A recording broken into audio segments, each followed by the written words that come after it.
Ժորժան, ի՞նչ է տեղի ունենում մեր սոցիալ-տնտեսական կյանքում։ Մեր սոցիալ-տնտեսական կյանքում ամենօրյա ռեժիմով մենք տեսնում ենք թանկացումներ, ամենօրյա ռեժիմով մենք տեսնում ենք, որ մարդիկ ուղղակի չեն հասցնում, աշխատավարձները մնում են նույնը, թոշակները մնում են նույնը, 36,000 դրամով թոշակառուն ինչպես ապրի։ Ինչու եմ անընդհատ խոսում թոշակներից։ Նախ եւ առաջ, որովհետեւ թոշակառուները այն մարդիկ են, ովքեր որ տարիներով այս երկրի համար, այս պետության համար աշխատել են եւ հարկ են վճարել եւ հիմա իրանք անգամ մինիմալ սպառողական զամբյուղին համարժեք գումար չեն ստանում, անգամ կես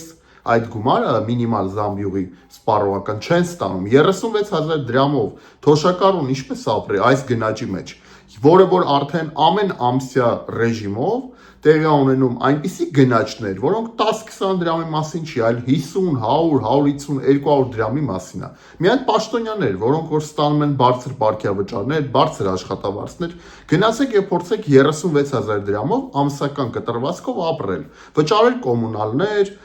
սնվել, դեղորայք առնել, կկարողանաք, իհարկե չեք կարողանա, բայց ինչպես անեն մեր թոշակառուները։ Հիմա ես ուզում եմ հետեւյալը ասեմ, որ մենք անընդհատ պետք է բարձրաձայնենք թոշակառուների խնդիրը եւ այն հետ վճարայինը, որի մասին որ խոսում են իշխանությունները, ոչ բոլորն են դրանից կարողանում օգտվել։ Թոշակառուները ասում են հետեւյալը. հետ վճարայինի փոխարեն ավելացրեք թոշակները։ Հիմա կառավարություն, մենք այնքան պահանջատեր ենք լինելու, որ դուք գնալու եք նրան, որ ավելացնելու եք թոշակները, որովհետեւ թոշակառուն այլևս չի կարողանում գոյատևել մեր երկրում, ոչ թե ապրել, կրկնում եմ, այլ գոյատևել, որովհետեւ մինիմալ սպառողական զամբյուղը 70,000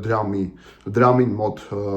այդքան է կազմում, իսկ թոշակառուն ստանում է մինիմալ 36,000 դրամ։ Հիմա ասեք, ինչպես ինքը կարող է ապահովել իր գոյությունը Հայաստանի Հանրապետությունում այս պայմաններում։ Դուք պատասխանեք, պաշտոնյաներ։ Ժորժան, այս երկրում կան բազմաթիվ խնդիրներ, հաշմանդամների կարգերից միջև սոցիալապես անապահով ընտանիքների օժանդակության բոլոր տեղերում կան խնդիրներ, առողջապահության ոլորտում կան խնդիրներ,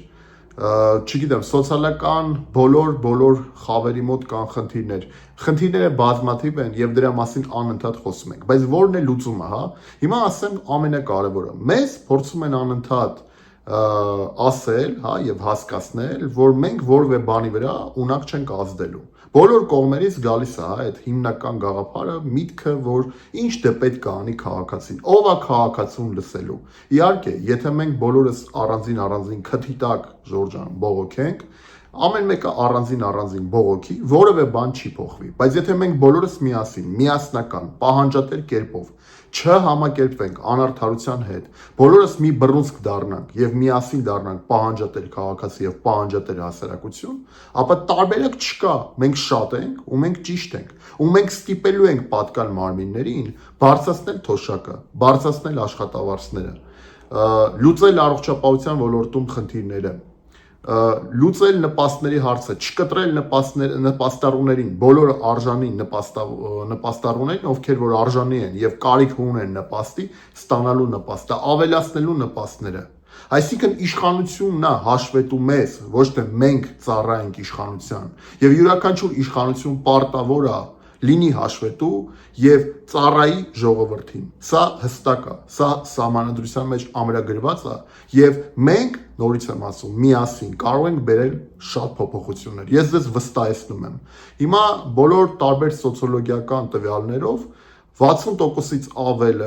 ավել քաղաքացիների չի ուզում որևէ քաղաքական ուժի վստահել եւ աջակցել։ Ժորժան, ես լավ հասկանում եմ, որ շատ խափնվել ենք, որ շատ հուսահատվել ենք, որ որևէ մեկին այլևս չենք ուզում հավատալ, բայց ես ձեզ վստահեցնում եմ, որ ամենաուժեղ կուսակցությունը այս երկրում դա ժողովուրդն է։ Ամենաուժեղ քաղաքական ուժը, ամենաուժեղ հզոր ուժը դա ժողովուրդն է։ Որևէ կուսակցություն, որևէ քաղաքական ուժ, որևէ իշխանություն, որևէ կառավարություն ունակ չէ, իզորու չէ պայքարել ժողովրդի դեմ, որովհետև ժողովուրդն է իշխանության ամբողջությամբ բոլոր առումներով իշխանության կրողը եւ իշխանության աղբյուրը, դա ժողովուրդն է։ Եվ մենք պետքա հավատանք մեր ուժերին, մենք պետքա միասնական լինենք, մենք պետքա պահանջատեր լինենք։ Եվ ես որպես հանուն սոցիալական արդարության կուսակցության նախագահ ձեզ վստահեցնում եմ, որ հանուն սոցիալական արդարության կուսակցությունը դա ժողովրդի կուսակցությունն է, այո, ժողովրդի կուսակցությունը։ Եվ հանուն սոցիալական արդարության կուսակցությունը անելու է այնպես ձեր հետ միասին, որ լինելու են դրական փոփոխություններ։ Մեր համար ոչ թե կարևորը աթոռն է, այլ մեր համար կարևորը որ լուծվեն ժողովրդի խնդիրները։ Եվ ամենայն անկեղծությամբ ասեմ, կապ չունի թե որ իշխանությունը, որ անձերը իշխանությունում դա կանեն։ Կարևորը լուծվի խնդիրը, լուծվեն խնդիրները ժողովրդի համար։ Եվ չհուսահատվեք, վստահ եղեք, որ շուտով խոսքից անցնելու են գործի եւ միասին պահանջատեր կերպով լուծելու ենք բոլոր խնդիրները։ Ժորժ ջան, խնդրում եմ բաժանորդագրվեք, գրեք մեկնաբանություններում ձեր կարծիքը, տարածեք այս տեսանյութը եւ երբեք չհամակերպվեք անարդարության հետ։ Արդարությանը մենք միասին ենք հասնելու, որովհետեւ մենք շատ ենք եւ մենք ուժեղ ենք։